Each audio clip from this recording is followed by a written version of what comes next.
When Triple H took over WWE in 2022, it was a game-changing moment in the company's history.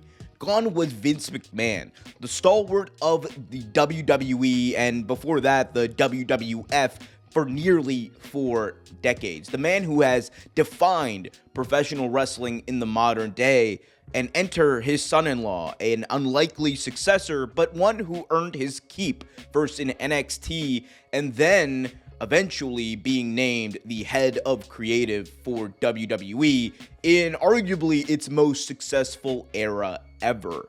Triple H has been integral in WWE's success over the past couple of years and this renaissance era that the company is in.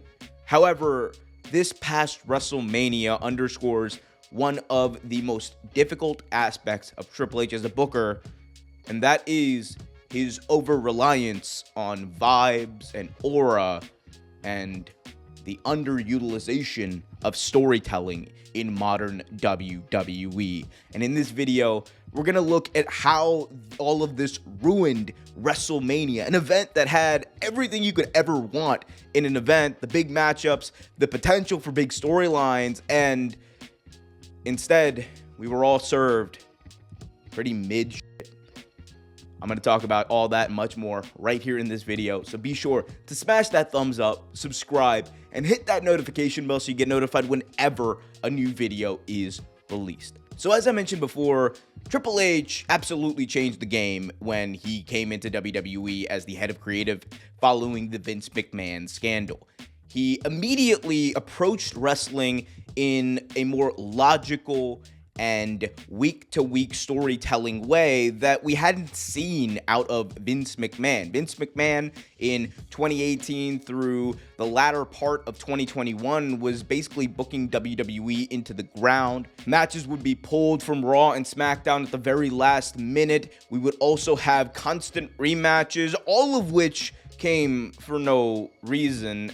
And you combine that with the Janelle Grant lawsuit that sent him packing, and there was a need for a new person. And at that point, Triple H, who was out of the company for a little bit after a health episode, returned, and we immediately saw the change that everyone wanted. We saw the logical booking. We saw the awesome storytelling. We saw the rise of storylines like The Bloodline, one of the most beloved stories that WWE has ever told, and it happened under Triple H. Yet, this past WrestleMania did not feel like a Triple H booked Mania. Instead, it felt like a Vince McMahon, and not a good Vince McMahon, booked show. The lead up to the show, while full of really dope moments like the John Cena turn at Elimination Chamber, was followed up with virtually no advancing of stories. Instead, we got some really cool moments. I mentioned the moment at Chamber, but we also got moments like Gunther choking out Jimmy Uso in front of Jey Uso. Again, a fantastic moment that helped give Jey a little bit more motivation in his match against the WWE World's Heavyweight Champion, but we didn't really get the feeling that Mania was upon us. When WrestleMania season is there is no bigger monster. There is nothing that can compare to the juggernaut that is WrestleMania. There is a vibe. There is a change in the entire landscape of professional wrestling between January and April. And aside from some fleeting moments, that didn't happen. The large storylines, the main events, did not feel like they were building up to be just that. You look at the Royal Rumble winners, I mentioned Jey Uso and Gunther. While they had some great moments, there really wasn't a week-to-week build for that story. It just felt like everyone already knew that Jey was going to win, and Jey was trying his best to convince us that he was deserving. We also had the women's Royal Rumble winner Charlotte Flair embroiled in a feud with Tiffany Stratton that was talked more about for the wrong reasons, as the two seemed to have some out-of-the-ring heat that eventually made its way on TV. Cody Rhodes and John Cena, the biggest match that WWE could put on in the modern day. The old face of the company turning heel for the first time in 20 years against the savior that the company needs to reinforce and keep that title on the side of good. A story that WWE could have told in one of the most epic ways possible that just fell flat. John Cena, instead of coming out with really cool music, came out to his own music, which again, fine. They told the story that Cena was not changing his character, he was just changing his attitude towards the fans. And that's all well and good and makes sense, it's logical, but it didn't stop it from being stupid. And it didn't stop it from kind of sucking the air out of the build of WrestleMania.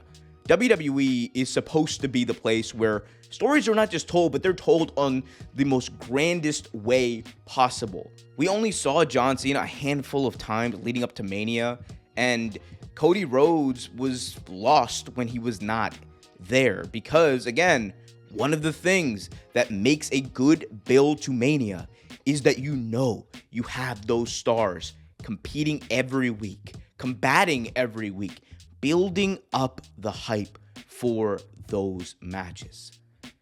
And in an era where TKO is more concerned with the vibes, the aura, I think what ended up happening was Triple H, the booker, the guy who was supposed to save WWE and at one point did, he has gotten lost in the sauce. And I don't mean that Triple H probably doesn't know what he's doing isn't the best thing that he could be doing, but I think that a combination of the powers that be at TKO just wanting that vibe, that aura to bring in more casual fans, and the fact that right now WWE is in the most profitable era it has ever had, those two things for Triple H are probably weighing on him, and he's saying, well, I don't really need to do much in order to make WrestleMania the biggest thing possible.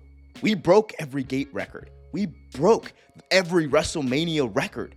It is done. WrestleMania 41 drew more money than any WrestleMania in history.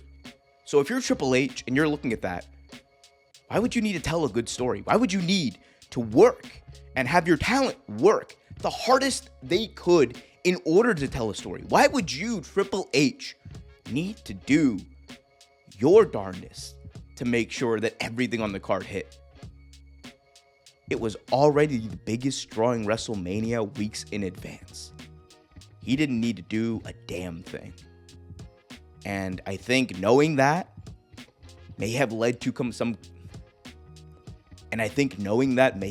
some complacency. You also have the bigger complication of The Rock's involvement and there being some pushback between Triple H and The Rock, which I covered in a previous video. That may have stopped things and that may have made things even more difficult.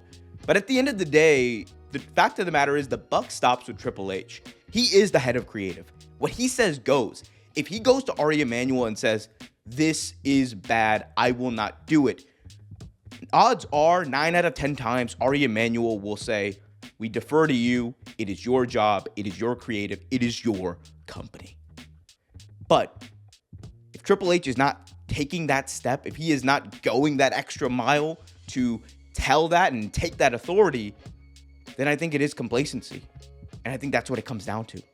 And until we stop being complacent in WWE, until WWE stops giving fans BS, aura, and all this crap, I think we're going to get more of the same. And we should expect more of the same. I think you're going to get more mid shows. You're going to get shows that have big names like Cody, like Randy, like John Cena. But then when the product's in the ring, it's just vibes. As far as the wrestling, you can't see it. But hey, maybe I'm wrong. Let me know in the comment section below. Also, be sure to smash that thumbs up, subscribe, and hit that notification bell so you get notified whenever a new video is released.